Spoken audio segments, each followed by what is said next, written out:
I know it's been some time since I've given an update, but I found a tech incubator that could partnership with me to create the MVP. And Okay. okay, and then, but in return, I give over 50% equity Woo! of the app company, and I have to contribute $5,000 for the company's startup costs. Woo! Do you think this is fair, although they can help raise additional capital from the No. venture capital company? No, that's too much. 50% is too much, and you don't have a dedicated person. That's too much.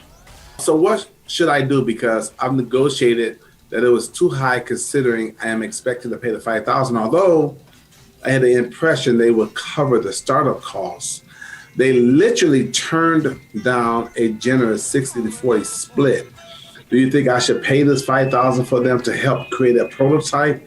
If so, No. how should I rate it? And no, 60-40, you can't give up 60% of your company to a incubator. Like they're not a good incubator. Yeah. It's just not. Like they see what kind of deals they've done, because if you leave the founder with so little in the company in the first round, no venture capitalist is going to want to touch you, because you don't have enough margin in there to be motivated. You're giving up way too much. You can't give up that much in the early stage of a business to an incubator. If you were bringing on a tech partner, like as a human, who you really trusted and really loved, and you're going to build this thing together and go to the moon together forever, then you could talk about a more equitable partnership. But to give it to an incubator, no way.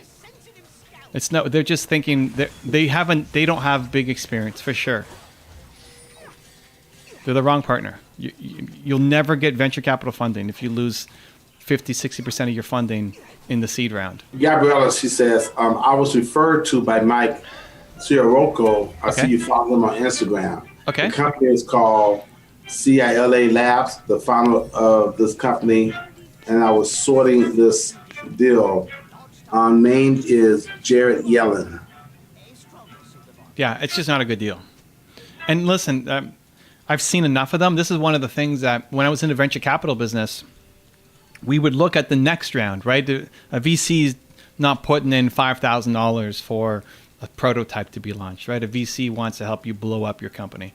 So when I was in my VC days, one of the things that was the most heartbreaking was that we met some great entrepreneurs who had a great idea. A lot of people don't have great ideas, and you're kind of just struggling. But you had some entrepreneurs who had a great idea, and you loved them. But the problem was they just didn't have enough equity in their company. Like if you come in and you only own 40% of your business, and the other part is like not even another business partner, but an incubator, forget about it. Like they don't even they can't talk to you, because they're going to invest in you in the next round, and then you're going to lose another half of what you own, and it just gets to the point where you don't own enough of your business anymore. And they're going to be afraid that you'll walk away from the business, because if you own 5% of your company, there's just not enough to make it worthwhile. So there's not enough money for the VC to make. So it's just not a smart.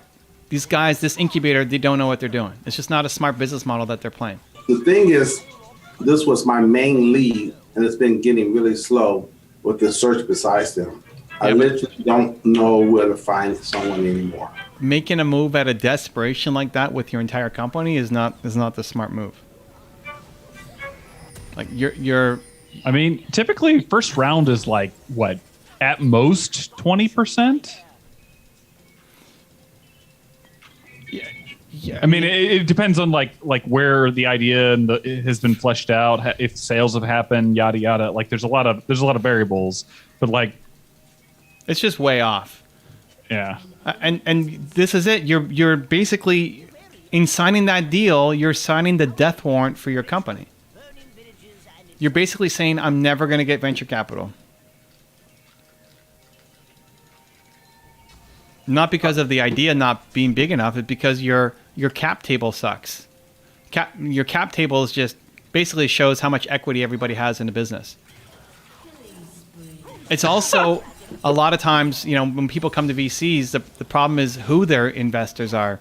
We looked at a bunch of deals where the early stage investors were a bunch of dentists who contributed nothing to the business, and basically they needed money to buy out the dentists and regain some of their own equity. It's like no VC wants to fund buying out a bad partner. They want to invest in growth. So we couldn't help fund the company because they just had bad partners. It's really bad for your company to have the wrong partners coming on. And I get that it's tough. You might not have anybody else, but you're basically saying I'm not going to build a big business by partnering with these guys. Should I find another tech incubator or general technical people? And then Corey jumps in and says, Gabriella, sorry to hear the tech incubator idea hasn't been panning out so far. I thought it might be a good place to network with tech people, but maybe they have their own projects already. Your best bet is a single partner, a technical partner. Like if you're going to go be Steve Jobs, go get your Steve Wozniak. Find a human who you love, who you want to do this thing with. It's like getting married, who has loves the vision, loves what you're trying to do, wants to buy in, loves it. But they're just good at tech and suck at coming on here. They'd be terrified to ask a question. They don't want to talk business. They don't want to do any of that stuff. That's your job. A singular human. One person. That's going to be your best bet.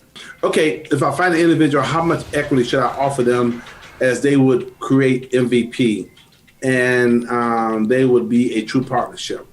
Yeah, okay, so here's the thing. You don't want just an MVP. MVP is not enough. MVP doesn't get you equity. You're entering a marriage. It's a real partnership.